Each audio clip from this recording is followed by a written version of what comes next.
All right, let's dive right into this explainer. Today we're breaking down a story of absolute survival, staggering loss, and the seriously dark transformation of a legendary operative.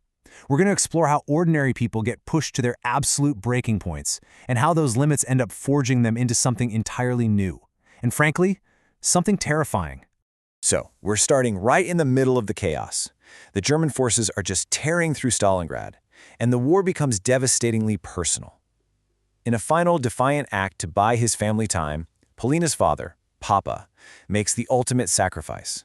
He tells them, "You have to leave Stalingrad now," before turning right to the invaders and saying, "You'll never take the motherland." I mean, it's a brutal, immediate loss that sets literally everything else into motion. Which brings us to part 1. The siege begins. Chaos in Stalingrad. Now notice Polina's motivation in the immediate aftermath here. This isn't some grand quest for global victory or overarching patriotic duty, you know? It's a deeply personal, desperate need to protect what's left of her family. Her father just died right in front of her, and her reaction is completely singular. She has to save her brother, Misha. She steps directly into a terrifying, brutal war zone just to keep those remaining pieces together. Moving right along to part 2, the tactical escape, from the post office to the sewers. Okay, so picture this. They're trapped in a post office with the courtyard completely blocked. Staying put means certain death. They need to reach the sewers by the Volga River, which requires a frantic yet highly tactical escape plan. Polina realizes she needs the high ground, so she takes on the absolute most dangerous role, climbing up to the exposed roof to lay down sniper cover fire. She's basically trusting her brother Misha below to guide the surviving recruits across the deadly trolley crater. And using her father's rifle, literally carrying his legacy right into the fight, she executes this cover fire perfectly. She exposes herself on the rooftops, directing sustained fire at the flanking German forces, drawing all their attention and bullets. She is taking on the entire brunt of the assault, just so Misha and the partisans can safely move across that exposed crater to the sewer grate. I really want you to consider the overwhelming, just impossible odds they faced at that sewer grate. Think about it. How do you survive when the enemy blocks the courtyard, flanks you from the rooftops, and traps you in a crater? With enemy forces pouring in from behind, the right side, and the windows above? I mean, surviving that bottleneck is practically superhuman. It requires absolute precision and cold nerve. That brings us to our third section, becoming Lady Nightingale, forged in the fires of Stalingrad. The psychological shift here is just massive. On the one hand, we had a grieving daughter desperately trying to save her brother, relying on those deep family ties. But the source material tells us that the wound she suffered in Stalingrad was marrow deep. The sheer cost of survival basically hollowed her out. It forged her into Lady Nightingale, the deadliest member of the SOE team, driven by this dark, unyielding need to return the favor to the Nazi war machine. And as we see, this shared, devastating loss is exactly what made these survivors so attractive to the Special Operations Executive.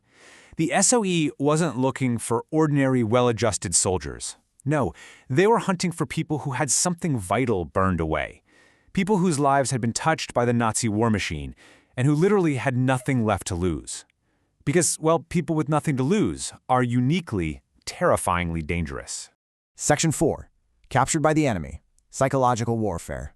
So the German interrogator believes he holds all the cards here. He has Polina tied to a chair, and his goals are crystal clear. Leverage fear to break the prisoner, extract details on top-secret Allied operations in Germany, and locate Commander Steiner. He actually tries to patronize her. He calls her a little mouse, assuming he is the apex predator in the room. But watch this flip. The interrogator tells her she doesn't scare him. Bound to a chair, Polina just calmly delivers this chilling reality check. She says, "I do not need you to fear me. I need only your screams." Wow. It is a moment of total psychological dominance. She doesn't view herself as trapped at all. She views him as her next tool. What follows is a rapid, humiliating collapse for the Germans. In minute 1, Polina utterly refuses to break under interrogation. By minute 2, the interrogator's superior, Freisinger, bursts in with disastrous news. The 6th ally has been arrested at Tempelhof trying to steal a plane. And by minute 3, the interrogator is berated for making a fool of himself and is instantly relieved of duty. In 3 minutes flat, external chaos completely shatters their illusion of control. Our final section, Part 5, Prisoner Camaraderie, Coping with the Unimaginable. Down in the dark, bruised and battered in a jail cell. Their coping mechanisms are surprisingly mundane and just beautifully human. They trade torture tips and coordinate lies as a dark joke. They dream of heading to the pictures to let a movie break their heart.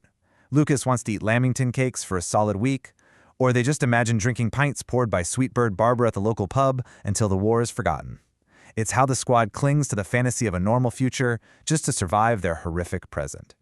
But there's a really tragic disconnect within the team.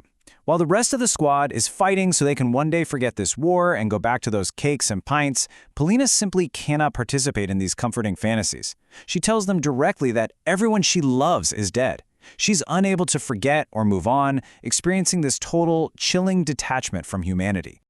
While her teammates want to escape the war, she has become the war. Her realization that the only time she feels anything is when she watches a German beg for his life, that completely cements her identity. She isn't a grieving daughter anymore. She is exactly where she needs to be, the feared Lady Nightingale fueled entirely by vengeance.